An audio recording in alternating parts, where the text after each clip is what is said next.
Hi everyone, today we're going to talk about how to improve intonation. Unfortunately, there's very little content about this online, so hopefully this video will really clarify this topic and help you improve your intonation. Either you're a singer or an instrumentalist, everything I'm going to say will apply to you. First of all, for singers out there, intonation in singing is not only about vocal technique. Your training skills, relative pitch skills, have a really huge impact on your ability to sing in tune. And I just wanted to clarify that because it seems to me that there's not enough information and clarification about this specific aspect. If you're going to learn vocal technique and to develop vocal technique, that's perfect. It will help you a lot. But that's not all. Your training skills, relative pitch skills are very important for you to be able to sing on pitch. That's because you can have the most perfect technique in the world, but if you have difficulties creating a precise mental representation of the notes that you need to sing, that is obviously going to have a very negative impact on your performance. So let's talk more specifically about how intonation works, how we can develop it. And first of all, I would just want to start by kind of clarifying the melodic recall mechanism. In other words, the mechanism, the perceptual mechanism that we use in order to recall a particular melody. So let's start by clarifying what doesn't allow us to properly recall a melody. So the first thing that is important to understand is that we don't have exact pitch memory. So this means that when we listen to a melody and we try to learn it, we can't really memorize the exact pitches of the melody. So if the melody goes and plays C3, B2, A2, we don't need to try to memorize the exact note. So C3, B2, and A2, because pitch memory, it doesn't translate into long-term memory. So we can retain the exact pitches of the notes for a short amount of time. But we can't really retain the exact pitch for a longer amount of time.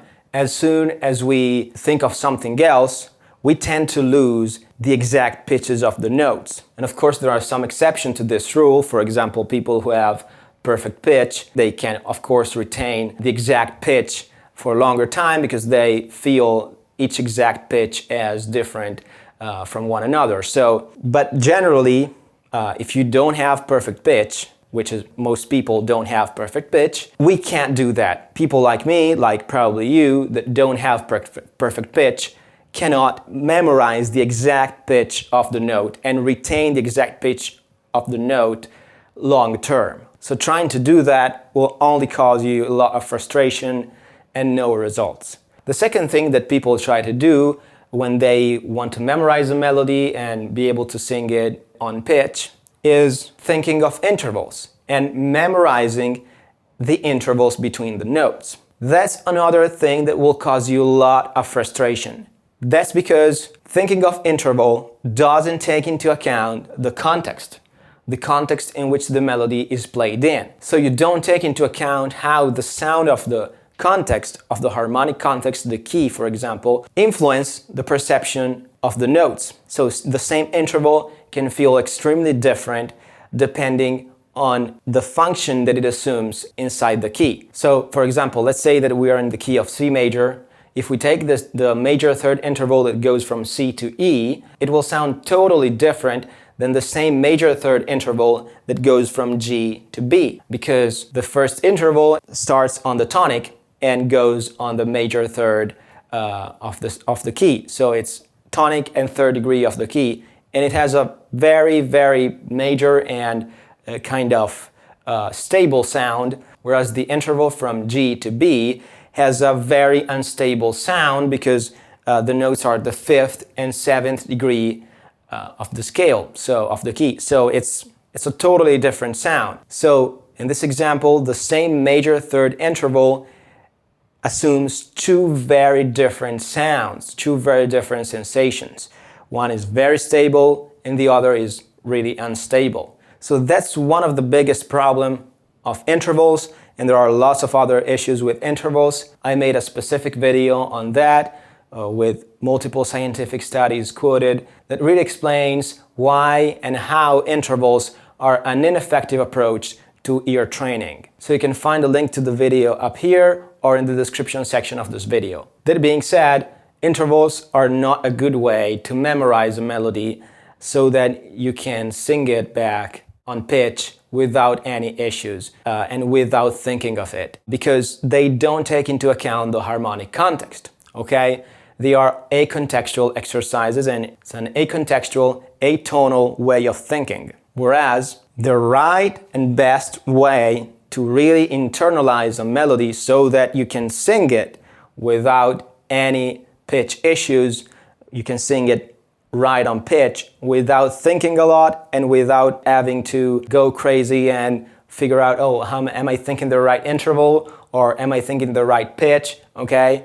The right way to do that and avoid these issues is to work in a contextual way and internalize the harmonic context at first, and work on the harmonic context and internalize the sound that the notes assumes within the key. And it's very important to understand that I'm not inventing anything. There are real scientific studies that prove that our ability to recall melodies is really 100% dependent on our ability to internalize and memorize the harmonic context in which the notes are played in. This is shown, for example, by a study from Sloboda and Parker called Immediate Recall of Melodies, and I've talked about it in a previous video on short-term musical memory that I suggest you watch it. You can find the link up here. So that study really shows us that the first thing that we need to retain in order for us to be able to recall a melody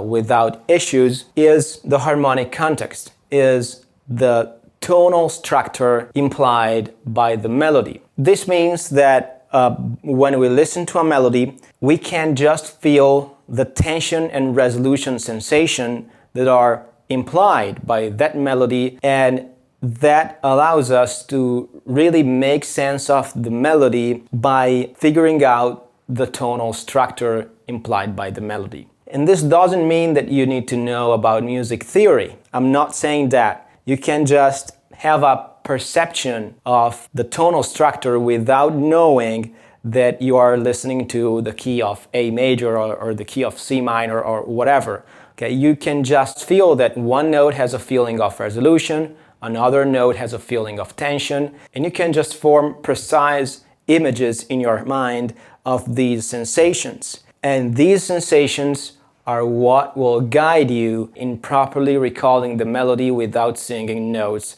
that are off pitch. So the only thing that really allows us to memorize a melody long term without issues is memorizing the contextual sensation that each note assumes within the key implied by the melody. Again, this means that we can form a mental image of the sensation that each note assumes within the harmonic context implied by the melody, or just the harmonic context implied by the song, supposing the song has only one key. So just to clarify, this contextual sensation that the notes assume inside the key is what I call the key's color of the note. You might have heard it in other videos of this channel. It's basically the same thing. The key's color of a note is the sound, the specific sensation of tension or resolution or everything in between that the note assumes inside the key. And that's dependent on the function that the notes assume within the key. For example, the first degree of the major key has a very stable sound, the seventh degree of the major key has a very unstable sound, and all the degrees of the key have their own specific sound. We can internalize it, and that's really the only way that allows us to memorize and retain a melody long term and allows us to be able to sing it without pitch issues. Once you have internalized the sound that the notes assume within the key, you will immediately notice when you're singing something that's slightly off pitch. That's because you will feel the note is not okay. There's something wrong. It's a feeling-based skill. So you will feel, oh, this note is sounding a little bit off, because you have a mental representation of how the note should sound. And what you're hearing is not matching your expectation, okay? But first you need to have a mental representation of the melody in order to have some expectation on how the note should sound like. So the more precise the representation you have in your head, the more precise your expectation will be, and so even the slightest difference in pitch will seem to you like a noticeable difference.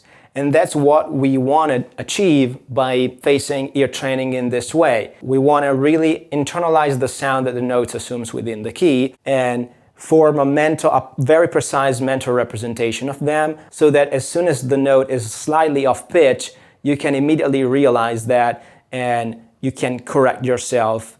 And then by correcting yourself over and over, you will kind of be able to get used to singing the note on pitch. Again, this internalization of the contextual sensation of the notes is not related to any music theory knowledge. That's why you see people being able to sing even though they don't know anything about music theory.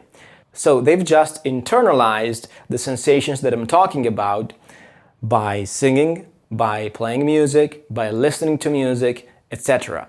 And that's why people who don't even know what an interval is can have great singing skills. Because you don't need to know anything about music theory, intervals, or other stuff in order to be able to feel the sensations of the notes, the sensations that are inherent to music, to melodies, etc.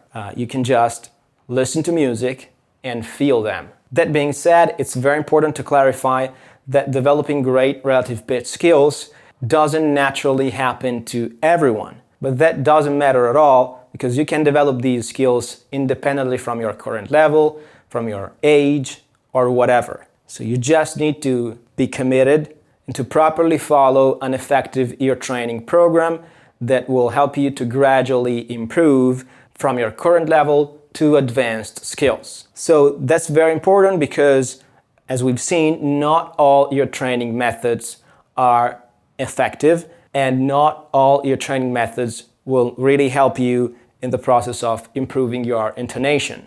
So at this point, you might already have a very good idea on how intonation develops. But basically, just to clarify, intonation skills develops by working in a contextual way and internalizing the sensations that the notes assume within the tonal context. If you've already seen other videos from this channel, you probably noticed that working in a tonal way is really the key to developing great relative pitch skills and to properly improve every aspect of your musical ear, of your musicality. You've seen me talk about short-term musical memory.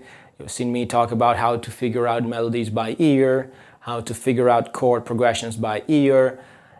And everything comes down to this point, to really working in a tonal way, in a contextual way, and really focus on being able to gradually develop your skills starting from your current level. So that doesn't happen by chance. Working in a tonal way is really the key to develop your musicality, to develop an intuitive connection to music. It's like learning a language. And the way to learn the language of music is to work in a tonal way, to always take into account the context. That's because the context influences our perception of the notes a lot. So this is clearly proven by scientific studies. Again, there are multiple videos on this channel that talks about them. You can find a link in the description section. Lastly, I just want to play to you a few clips of students that have found our ear training course helpful in improving their intonation skills. Were there any other advantages you discovered after following this method regularly? People have been asking me if I started to take singing lessons. I guess like your internal perception of each note or each pitch is better, and then in a way you sing better. So Because that was unexpected. Do you think that developing your musical hearing skills also impacted other music-related skills? It can be your playing, your singing. Oh yes, yeah, singing. Singing is our own body, so I feel like it's going to affect it way more because it comes out and it expresses directly. It is directly connected to everything, the brain, the emotions, everything. So I feel like it has impacted my singing the most. Do you think that developing your musical hearing skills also impacted other music-related skills, maybe in your playing or your singing or whatever? Well, of course, intonation on the trumpet and So musical awareness is growing as my ear skills are growing. Okay, so you feel you're more intonated, you can play more in tune, more easily in tune with the trumpet too? Yeah. Do you think that developing your musical hearing skills has also impacted other musical related skills, maybe your playing or your singing or whatever? Yeah, my singing. Oh, you feel you're getting better? Yes. I'm more precise in singing the scale, for example, and stuff like that. Do you think that developing your musical hearing skills also impacted on other music related skills, maybe in your playing with your piano or singing? Most on the singing part, because I'm a little bit more sure when I'm singing, and as I said, being able to, for example, easily sing the major scale, it's good to avoid, for example, some very real bad mistakes, like going out of the going out of the key and something like that. I'm more You're more precise. confident. Okay. Yeah, my pitch is more precise. Okay, so your singing is more it's easier for you to hit the right pitches with your voice. Yeah, and also maybe when I'm writing some, because I write my own music. When I write something, I'm a little bit more comfortable on exploring the different degrees of the scale, because it, as I said, is more natural. Were there any other unexpected advantages you discovered after following this method regularly? It's hard to exactly explain it, but there's when I'm singing, there's some kind of, I don't know, tonal connection to the melody that's a little stronger. It's not like I can say that I instantly know what it is, but I feel, I don't know if more in tune is really the right word, but I just feel connected to what I'm singing a little differently than before. I hear it stronger, but it's not something that I can say, oh, I know exactly what it is in a scale or sort of thing, but there's something differently that's already changed. So it's like being more aware of the sound that you should produce, something like that? Yeah, for sure. Okay, yeah. I just feel more in tune also. I don't know if it's really the case, but it feels that way. Lots of students feel in the same way too, and I felt that improvement when I started practicing in this way. So it's it can be, absolutely. It's more like focused, sent to the center of the pitch rather than just singing the right pitches. You really kind of feel that it is right, or feel that it is right. Yeah, it's exactly like that. So great, that's great. Okay, I hope this video was helpful to you. Don't forget to subscribe to the channel, to leave a like, and if you have some questions, you can leave them in the comment section below. I really suggest you check out our website, our ear training course. There already are hundreds of students subscribed to it, and they're getting amazing results. And you can check them out on our testimonials page. You can see all the links in the description section of this video. Thank you very much, and see you in the next video. Bye!